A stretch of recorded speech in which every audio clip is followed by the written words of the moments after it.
Hi, Lori. This is Gabe, well, obviously.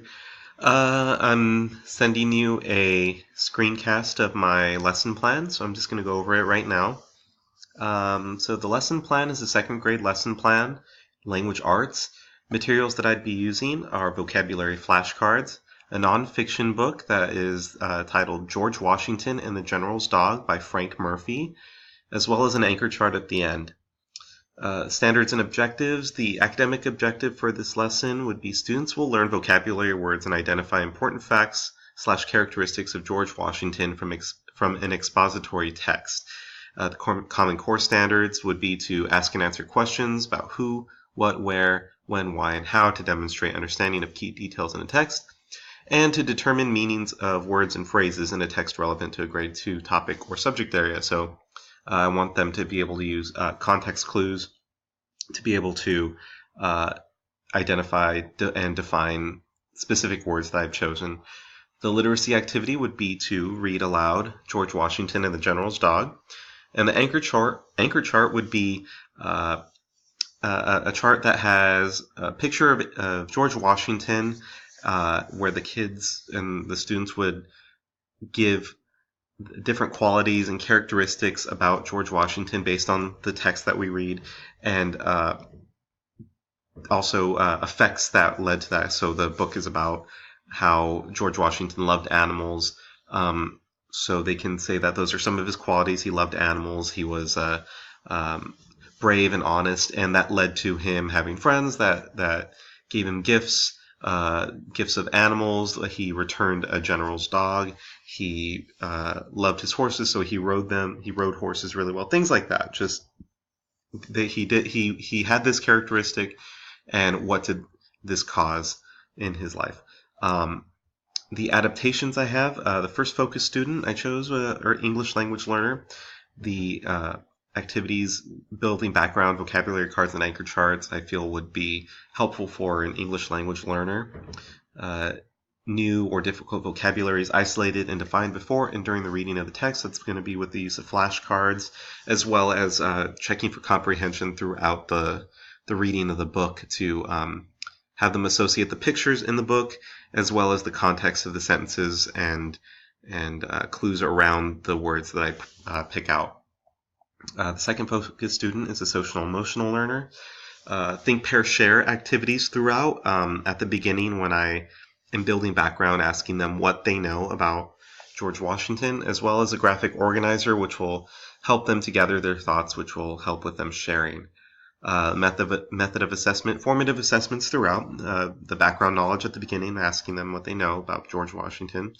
The anchor chart at the end to see if they've comprehended some of the key points of the story, checking for comprehension during the read aloud, and that's just going to be through asking questions to make sure that they understand what they're hearing. So we got expository text, vocabulary, academic language. Those are the words that I want to go over and use context, as well as just identifying and defining. So at the beginning, I'm going to introduce vocabulary words by writing them on the whiteboard, asking the students if they know the meaning of any of them. They're not defined. The ones that aren't defined will be set aside to be identified and defined using morphemic analysis and context during the read aloud of the text. And then we'll just build some background knowledge on George Washington. I just want to hear what they know about him. I know that they'll have some knowledge of him, but they won't have they won't specifically know exactly this part about him in the story, because it's kind of a unique story. The guided practice, that's when I'm going to read the story, George Washington and the General's Dog, introduce it, tell them that this happened before he was president, and as I read aloud, I'll pause to ask questions related to the narrative as well as the meaning of previously undefined words. What kind of person was George Washington? What was his life like when he was younger? What did dogs do during the war? I'm sure the kids would love to learn about that. What was the difference between Howe and Washington's army, the general that was Washington's enemy? Why did Washington return Howe's dog? And what did people think about Washington afterwards?